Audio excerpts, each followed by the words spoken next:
Oggi siamo al Circolo Tennis Portogruaro, uno dei primi nati nel territorio, un circolo che negli ultimi tempi è cresciuto molto, è cresciuto numericamente in quanto a campi, è cresciuto numericamente in quanto anche a praticanti, con il presidente Mauro Rettore. Buongiorno a tutti.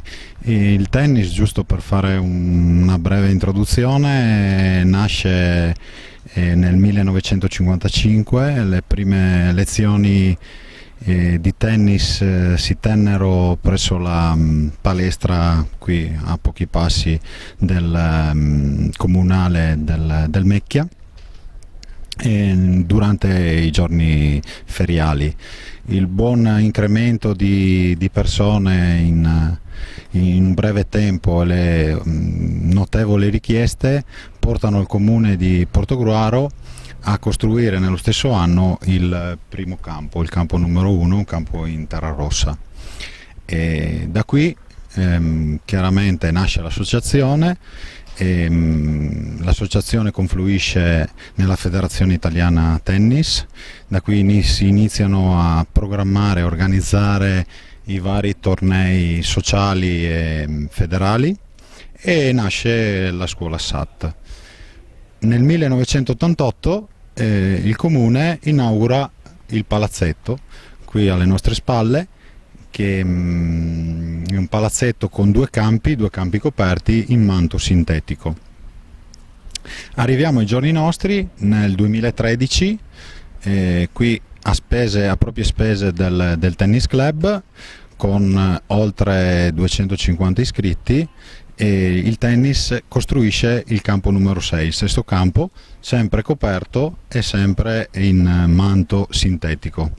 Quindi, riassumendo, il Tennis Club Portogruaro dispone di 6 campi, 3 coperti e 3 scoperti, di una grande clubhouse recentemente ristrutturata, e spogliatoi, il parcheggio fuori dello stadio e 2 ampi giardini, uno dedicato al gioco dei bambini extra tennis. E adesso ci siamo spostati all'interno del circolo, un circolo che ha un'intensa offerta sportiva, molte attività, molti tornei nell'arco della stagione. Sì, partiamo con i tornei federali, partiamo a marzo, i primi di marzo, con il rodeo quarta categoria, per arrivare a luglio, agli inizi di luglio, con i tornei under 10, 12 e 14. A fine luglio e inizio agosto il torneo di terza categoria femminile e il terza categoria maschile limitato a 3-4, per arrivare a metà settembre con il torneo più importante del club, che è il torneo Open, di cui recentemente nel 2017 abbiamo avuto il piacere di avere qui con noi Matteo Viola, diciamo un prima categoria, uno tra i primi 150 al mondo, e oltre a lui molti altri giocatori di altissimo livello di seconda categoria. Accanto all'attività torneistica c'è anche praticamente da parte vostra la partecipazione a dei campionati di categoria. Sì, è nostro orgoglio, soprattutto quest'anno, nel 2018, aver iscritto 6 squadre under. Solamente 3 anni fa erano 3, quindi abbiamo raddoppiato il numero di squadre. Abbiamo diversi ragazzi, quindi under 10, under 12, under 14, tra cui dell'under 10 ragazzini promettenti, e tutto questo grazie anche a un gran lavoro da parte del direttivo negli ultimi 4 anni sulla scuola SAT.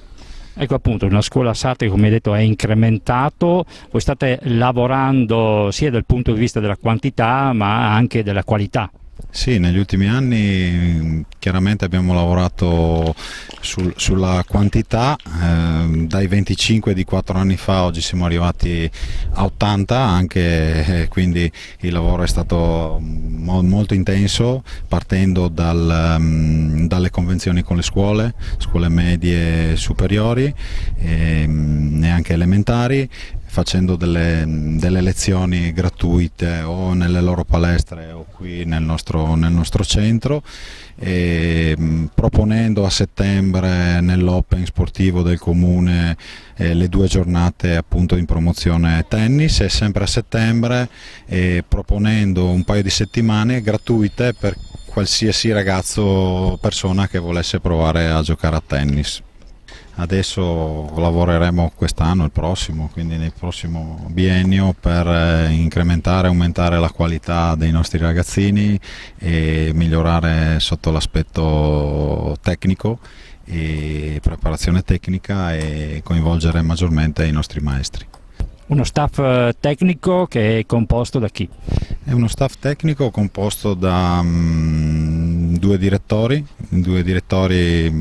Francesco Costa e Enrico Fusco, che dirigono, diciamo, con delega la scuola SAT, e poi 4 maestri, tra cui il maestro nazionale e il responsabile appunto della scuola, che è Mattia Sfacciolo, e i suoi collaboratori. Stefano Raposelli, Alain Puppo e Zani Umberto. Senti, tra i vostri ragazzini c'è qualcuno che in prospettiva futura può far sperare in qualcosa di importante per quanto riguarda il tennis a Portogruaro? Ma sicuramente il lavoro che è stato fatto sta dando i suoi frutti, e alle mie spalle sta giocando la Vanessa Gorarin, che fra un mese andrà a fare le finali master del Kinder, quindi con molta soddisfazione per il club. E come lei ci sono altri ragazzini 2008-2009 che promettono molto bene.